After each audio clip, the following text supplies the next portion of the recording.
வணக்கம் ஃப்ரெண்ட்ஸ். பாக்யலட்சுமி சீரியல்ல என்ன எபிசோட்ல என்ன நடக்குதுன்னு பார்க்கலாம் வாங்க. கோபி கீழே வந்து அவங்க அம்மா கிட்ட உட்கார, ராதிகா கிட்ட பேசுனியா அப்படின்னு கேட்க, அப்படிங்கிறாரு. என்ன சொன்னான்னு ஈஸ்வரி ஆர்வமா கேட்க, இனியாவும் செடியனும் கூட பார்த்துக்கிட்டே இருக்காங்க. அவ முடிவை மாத்திக்க மாட்டேன்னு சொல்லிட்டா அப்படின்னு கோபி சொல்ல, இனியா செடியன் ஈஸ்வரி 3 பேரும் அதிர்ந்து போறாங்க. அப்ப நீ போய் தான் ஆகணுமில்ல அப்படின்னு ஈஸ்வரி கேட்க, ஆமான்ற மாதிரி லைட்டா தலையாட்டுறாரு கோபி. உங்க அப்பா போனதுக்கு நான் போய் சேர்ந்திருக்கணும், இந்த சித்திரவதையெல்லாம் அனுபவிக்காமலாவது இருந்திருக்கலாம் அப்படின்னு ஈஸ்வரி சொல்ல, என்னம்மா இப்படி எல்லாம் பேசாதீங்கம்மா தயவு செய்து, ஏற்கனவே ரொம்ப நொந்து போயிருக்கேன் அப்படின்னு கோபி சொல்ல, இந்த நாடகத்தெல்லாம் கிச்சன்ல இருந்து பாத்துட்டு இருக்காங்க பாக்யா. அப்பா உடம்ப பாத்துக்கோங்கப்பான்னு செழியன் உண்மையான அக்கறையோட சொல்றாரு. எந்த டைமா இருந்தாலும் என்ன எமர்ஜென்சினாலும் நீங்க எனக்கு ஃபோன் பண்ணுங்க, உடனே வந்துடுறேன், வந்து நிப்பேன்னு செழியன் சொல்ல, தேங்க்ஸ்டாங்கிறாரு கோபி. முன்னாடியாவது எதிரில இருந்த, இப்ப எங்கேயோ போக போற, எங்களெல்லாம் மறந்துடாதடா அப்படின்னு ஈஸ்வரி சொல்ல, ஐயோ அப்படிங்கிற மாதிரி பாக்யா வேலையை பார்க்க ஆரம்பிக்கிறாங்க. என்னம்மா பேசுறீங்க, என்னால எப்படிம்மா மறக்க முடியும் அப்படின்னு கோபி சொல்ல, அடிக்கடி வந்து பாரு அப்படின்னு ஈஸ்வரி சொல்ல, சரின்னு தலையாட்டுறாரு கோபி.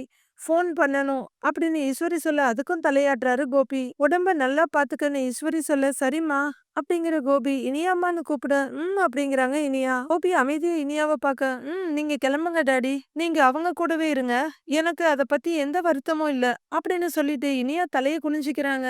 சாப்பிட்டுட்டு கிளம்புவீங்கல்ல, இல்ல அப்படியே கிளம்பிடுவீங்களா?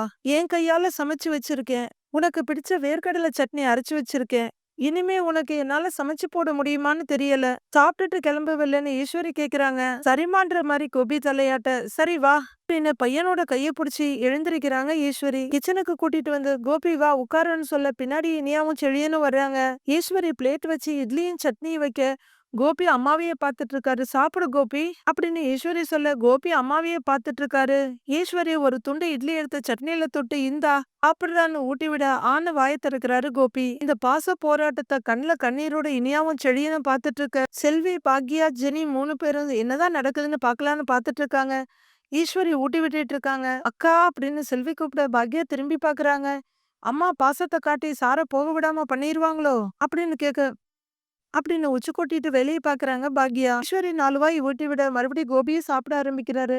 ஈஸ்வரி மறுபடியும் ஒரு இட்லி எடுத்து இந்தான்னு வைக்க போக, அம்மாமா ப்ளீஸ் போதும் போதுமா ப்ளீஸ் அப்படிங்கிறாரு கோபியும். இன்னொன்னு சாப்பிடுறா அப்படின்னு ரொம்ப பாவமா ஈஸ்வரி கேட்க, இல்லம்மா போதுமா ப்ளீஸ் போதுமா ஃபுல் ஆயிடுச்சுங்கிறாரு கோபி. ஏன் நல்லா இல்லையான்னு ஈஸ்வரி கேட்க, உங்க கையால சமைச்ச சாப்பாடு அது எப்படி நல்லா இல்லாம இருக்கும், ஆனா எனக்கு இப்போ பசிக்கல அப்படிங்கிற கோபி மெல்ல எழுந்து போய் கை கழுவிட்டு வந்து நின்னு, இங்க இருந்த வரைக்கும் ரொம்ப சந்தோஷமா இருந்தேன், உங்க எல்லாருக்கும் எவ்வளவோ துரோகம் செஞ்சிருந்தாலும் நீங்க எல்லாரும் என்ன ரொம்ப நல்லா பாத்துக்கிட்டீங்க, அத காலத்துக்கும் நான் மறக்க மாட்டேன் அப்படின்னு பொதுவா சொல்ற கோபி தேங்க்ஸ்மான்னு சொல்றாரு. உடனே ஈஸ்வரி கோபியோட 2 கண்ணத்தையும் பிடிச்சு தடவுறாங்க. கோபி வெளியே போக, பாக்யா ஜெனி செல்வி எல்லாரும் பாத்துக்கிட்டு இருக்காங்க.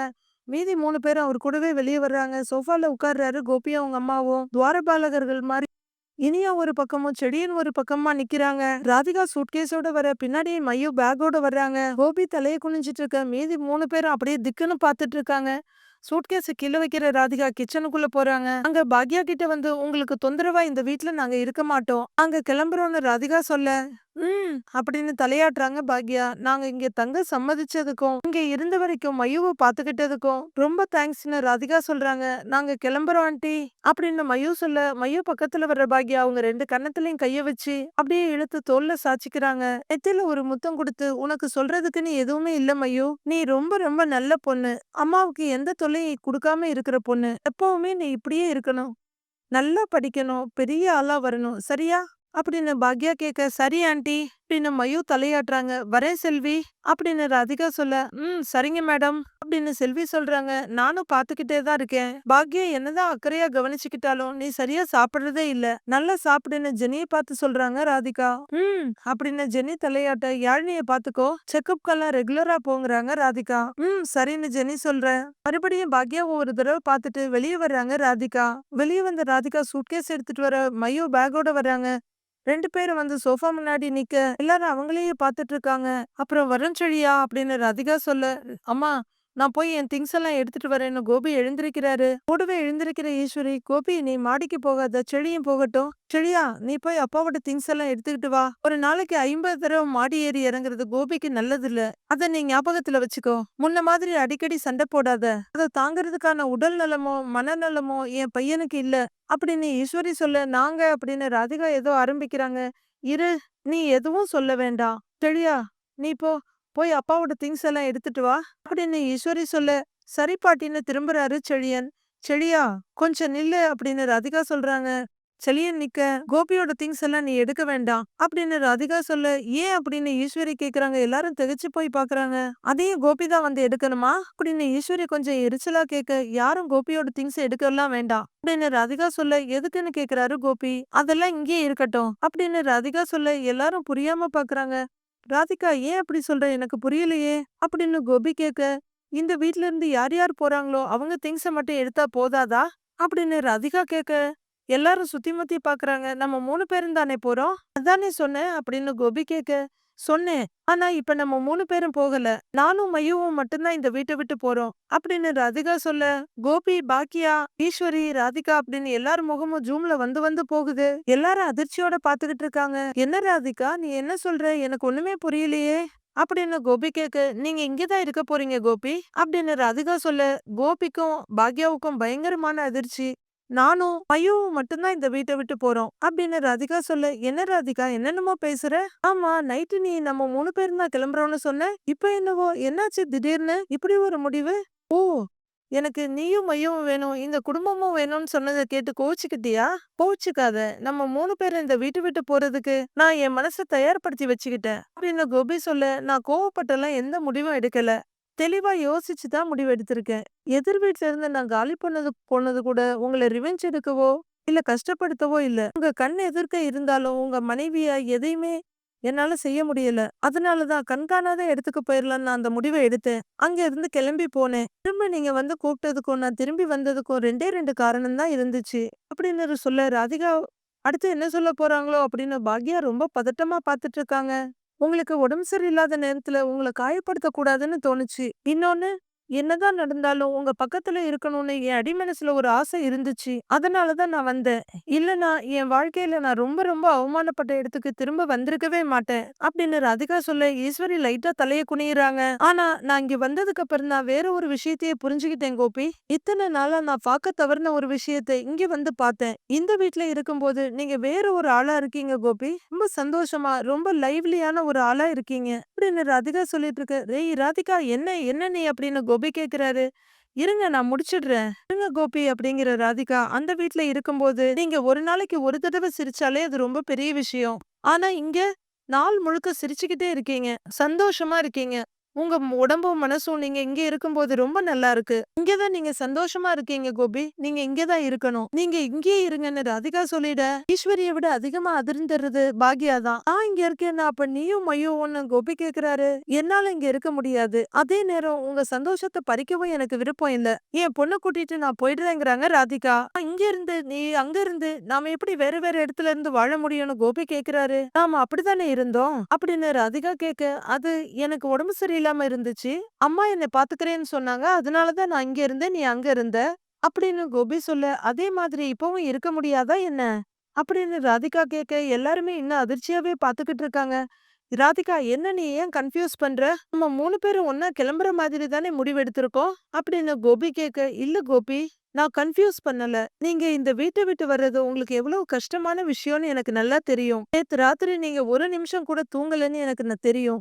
எனக்காக நீங்க என் கூட வந்தாலும் நீங்க சந்தோஷமா இருக்க மாட்டீங்கன்னு எனக்கு தெரியும் கோபி. நீங்க ரொம்ப கஷ்டப்படுவீங்க. அவ்ளோ கஷ்டப்பட்டு உங்களை என் கூட வச்சுக்க எனக்கு விருப்பம் இல்ல அப்படின்னு ராதிகா சொல்றாங்க. இல்ல ராதிகா, அத நான் பாத்துக்கிறேன். நீ ஏதோ கன்ஃபியூஷனா பேசுறேன்னு நினைக்கிறேன் அப்படின்னு கோபி சொல்ல, இல்ல நான் இப்பதான் தெளிவா இருக்கேன். நீங்க எப்படியெல்லாம் இருக்கணும்னு நான் நினைச்சேனோ அப்படியெல்லாம் நீங்க இந்த வீட்ல இருக்கீங்க கோபி. அவுட்டிங் போகும்போது உங்க அம்மாவோட இருக்கும்போது உங்க பசங்களோட நீங்க பேசும்போது நீங்க அவ்வளவு சந்தோஷமா இருக்கீங்க. உங்க சந்தோஷமான நிமிஷங்களை உங்ககிட்ட இருந்து பறிக்கிறதுக்கு நான் விரும்பல. நீங்க இங்கேயே இருங்கன்னு ராதிகா சொல்ல, ராதிகா ப்ளீஸ் நீ என்னென்னமோ உளறிக்கிட்டு இருக்க. ஐயோ குட்டி என்னடா ஆச்சு உங்க மம்மிக்கு? ஏன் இப்படி எல்லாம் பேசிட்டு இருக்கா? அப்படிங்கிற கோபி ராதிகா கிட்ட திரும்பி, ராதிகா இப்படியெல்லாம் பேசாத ப்ளீஸ். மயுவோட மனசு சங்கடப்படும்ல அப்படின்னு கோபி சொல்ல, மயுவ நான் பாத்துக்கிறேன். மயுவ பத்தி நீங்க கவலைப்படாதீங்க அப்படின்னு ராதிகா சொல்லிட்டு இருக்க. என்னக்கா இந்த அம்மாவும் சார கழட்டி விட்டுட்டு போயிருமோ அப்படின்னு கேட்க பாக்யா செல்வியவே பாத்துட்டு இருக்காங்க. அப்ப சார் இனிமே இங்கேயே தான் இருக்க போறாரா அப்படின்னு செல்வி ரொம்ப வருத்தமா கேட்க பாக்யா கிட்ட எந்த பதிலும் இல்ல. அடுத்து இனியா கிட்ட வர்ற ராதிகா, உங்க அப்பாவை நான் உங்ககிட்டயே விட்டுட்டு போறேன், உனக்கு சந்தோஷமா அப்படின்னு கேட்டுக்கிட்டே பாக்யா தன்னோட கையை இனியாவோட தோல்ல வைக்கிறாங்க. இனியாவும் எந்த பதிலும் சொல்லாம அப்படியே நிக்கிறாங்க. செலியன் கிட்ட வர்ற ராதிகா, உங்க கூட இருக்கும் போதெல்லாம் உங்க அப்பா சின்ன பையன் மாதிரி ஆயிடுறாரு, இந்த மொமெண்ட்டை எப்பவுமே செரிஷ் பண்ணுங்க அப்படின்னு ராதிகா சொல்ல செலியன் கலங்கி போய் நிக்கிறாரு. அவராலையும் எதுவும் பேச முடியல. அடுத்து ஈஸ்வரி கிட்ட வர்ற ராதிகா, உங்களுக்கு உங்க பையன் மேல எவ்வளவு பாசம் இருக்குன்னு எனக்கு தெரியும், பிரிஞ்சு வாழ்றது எவ்வளவு உங்களுக்கு கஷ்டம்னு எனக்கு தெரியும் அப்படின்னு ராதிகா சொல்ல பையனை பாக்குறாங்க ஈஸ்வரி. உங்க பையனை பிரிஞ்சு வாழ்ற வேதனைய உங்களுக்கு இனிமே நான் கொடுக்க மாட்டேன். இனிமே நீங்களே உங்க பையனுக்கு சமைச்சு கொடுக்கலாம், சாப்பாடு ஊட்டலாம், வாக்கிங் போகலாம், டாக்டர் கிட்ட கூட கூட்டிட்டு போகலாம். இதுக்கு எதுக்குமே நான் எரிஞ்சலா நிக்க மாட்டேன் அப்படின்னு ராதிகா சொல்ல ஈஸ்வரியா அமைதியா நிக்கிறாங்க. ஐ திங்க் இதுதான் ஈஸ்வரி வாழ்க்கையில முதல்ல அமைதியா இருக்க இடம்னு நினைக்கிறேன். ராதிகா அப்படின்னு கோபி சொல்ல திரும்புற ராதிகா மெதுவா நடந்து பாக்யா முன்னாடி வந்து நிக்கிறாங்க. நான் எடுத்திருக்கிற இந்த முடிவு உங்களுக்கு எவ்வளவு தூரம் சாதகமா இருக்கும், எவ்வளவு தூரம் பாதகமா இருக்கும்லாம் எனக்கு தெரியல. ஆனா இந்த நேரத்துக்கு சரியான முடிவுன்னு மட்டும் எனக்கு தெரியும். நீங்க ரொம்ப நல்லவங்களா இருக்கீங்க பாக்யா. உங்களை சுத்தி இருக்கவங்க என்னதான் பண்ணினாலும் நீங்க அதை சகிச்சுக்கிறீங்க. ஆனா எல்லாரும் அதை ரொம்ப பயன்படுத்திக்கிறாங்க. உங்களோட சேர்த்து நானும் உங்க நல்ல மனசை பயன்படுத்திக்கிட்டேனோன்னு தோணுது. உங்களை பத்தி நான் யோசிக்காம திரும்ப திரும்ப இங்க வந்து நின்னுகிட்டே இருக்கேனோன்னு தோணுது. ஆனா இதுதான் கடைசி. மறுபடியும் ஒரு தடவை நான் இங்க வந்து நிக்கவே மாட்டேன் அப்படின்னு ராதிகா சொல்ல சத்தம் இல்லாம இடி மின்னல்லாம் எல்லார் மனசுலயும் இறங்குது. இத்தனை நாள் நான் பண்ணதுக்கெல்லாம் என்ன மன்னிச்சிடுங்கன்னு சொல்லி ராதிகா கையெடுத்து கும்பிட பாக்யா அப்படியே ராதிகாவோட 2 கையையும் சேர்த்து புடிச்சுக்கிறாங்க. நான் உங்களுக்கு கெடுதல் மட்டும்தான் செஞ்சிருக்கேன், ஆனா நீங்க எனக்கு நல்லது மட்டும்தான் செஞ்சிருக்கீங்க. உண்மையான நட்புக்கு அர்த்தமா இருந்திருக்கீங்க.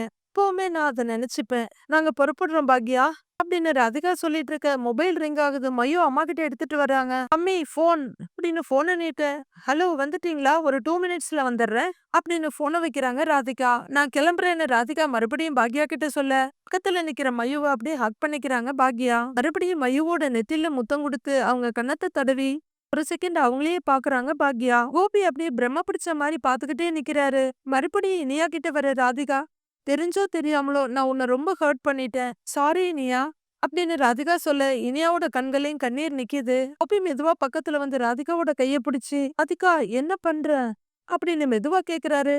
நாம நேசிக்கிறவங்கள நம்ம சந்தோஷமா பாத்துக்கணும், அது முடியலையா அவங்க சந்தோஷமா இருக்க இடத்துல அவங்கள ஒப்படைச்சிடணும், அதைத்தான் நான் இப்ப பண்றேன் அப்படின்னு ராதிகா சொல்ல இல்லன்ற மாதிரி தலையாட்டுறாரு கோபி. நிம்மதியா சந்தோஷமா இருங்க கோபி அப்படின்னு ராதிகா சொல்ல, ராதிகா அப்படின்னு கூப்பிடுறாரு கோபி. நான் வர்றேன் அப்படின்னு ராதிகா சொல்ல, நிஜமாவே போறியா அப்படின்னு கோபி கேட்க, ஆமா அப்படின்னு ராதிகா தலையாட்ட, என்ன என்ன இங்க விட்டுட்டு அப்படின்னு கோபி கேட்க, ஆமா அப்படின்னு ராதிகா எங்கேயோ பாத்துக்கிட்டு சொல்றாங்க. எவ்வளவு நாளைக்கு இப்ப நாம நமக்குள்ள நமக்குள்ள மறுபடியும் எந்த அவ்வளவுதானா ராதிகா, அவ்வளவுதானா அப்படின்னு கோபி கேட்க, மருந்தெல்லாம் ரெகுலரா சாப்பிடுங்க, டாக்டர் சொன்ன எக்ஸசைஸ் எல்லாம் பண்ணுங்க, நான் போயிட்டா உங்களுக்கு டென்ஷன் ஸ்ட்ரெஸ் எதுவும் இருக்காது, சந்தோஷமா இருங்க, நான் கிளம்புறேன்னு ராதிகா சொல்ல மொழி தெரிச்சு வெளியே வந்துடுற மாதிரி பாக்யா பாத்துட்டு இருக்காங்க. கொஞ்சம் யோசி ராதிகா, அவசரப்பட்டு இப்படி முடிவெடுத்தா எப்படி அப்படின்னு கோபி சொல்ல, இனிமே இதுல யோசிக்கிறதுக்கு எதுவுமே இல்ல கோபி அப்படின்னு ராதிகா சொல்ல, எனக்காக உன் கோபிக்காக யோசியேன் ராதிகா ப்ளீஸ் அப்படின்னு கோபி கேட்க, உங்களுக்காக தான் இந்த முடிவை எடுத்திருக்கேன், நான் யாரையும் காயப்படுத்துறவ இல்ல, அடுத்தவங்களை என்ன காயப்படுத்த விடுறதும் இல்ல, இந்த கொஞ்ச நாள்ல அதெல்லாம் நிறைய நடந்துருச்சு கோபி அப்படின்னு ராதிகா சொல்ல, கோபி ஏதோ சொல்ல வர்றாரு, போதும் அப்படிங்கிற ராதிகா அமைதியா கலங்கி போய் நிக்கிற ஈஸ்வரி கிட்ட வந்து, நானும் ஒரு அம்மா தான், இன்னொரு அம்மாவோட வேதனை எனக்கு நல்லாவே புரியும், உங்க பையனை நான் என்னைக்குமே உங்ககிட்ட இருந்து பிரிக்க மாட்டேன் அப்படின்னு ராதிகா சொல்ல ஈஸ்வரிக்கு பேச்சே வரல. கண்ணுல கண்ணீரோட நிக்கிறாங்க. வர்ற ராதிகா சூட்கேஸ கையில எடுத்துட்டு வா மயுன்னு சொல்ல, ராதிகா மயு குட்டி அப்படின்னு கூப்பிட்டுக்கிட்டே பின்னாடி வர 2 பேரும் வாசப்படியை தாண்டி வெளியே வர்றாங்க. ராதிகா மயு அப்படின்னு சொல்லிக்கிட்டு அவர் பின்னாடி வர வீட்டுல இருக்க எல்லாரும் பின்னாடியே வர்றாங்க. மறுபடியும் கோபி ராதிகான்னு கூப்பிட கேட்டுக்கிட்ட வந்த ராதிகா, போதும் இதுக்கு மேல யாரும் வர வேண்டாம், அங்க போய்க்கிறோம் அப்படின்னு சொல்லிட்டு நடக்க ஆரம்பிக்க, ஆன்ட்டி அப்படிங்கிற இனியா வந்து ராதிகாவோட கைய பிடிச்சுக்கிறாங்க. ராதிகா திரும்ப சாரின்னு சொல்லி ராதிகாவை அப்படியே ஹக் பண்ணிக்கிறாங்க இனியா. ராதிகாவும் இனியாவோட முதுகுல கைய வச்சு தட்டி குடுக்குறாங்க. இனியா அப்படியே உடைஞ்சு போய் அழுதுட்டு இருக்காங்க. இது என்ன நடக்குதுன்னு நாளைக்கு பார்க்கலாம் ஃப்ரெண்ட்ஸ்.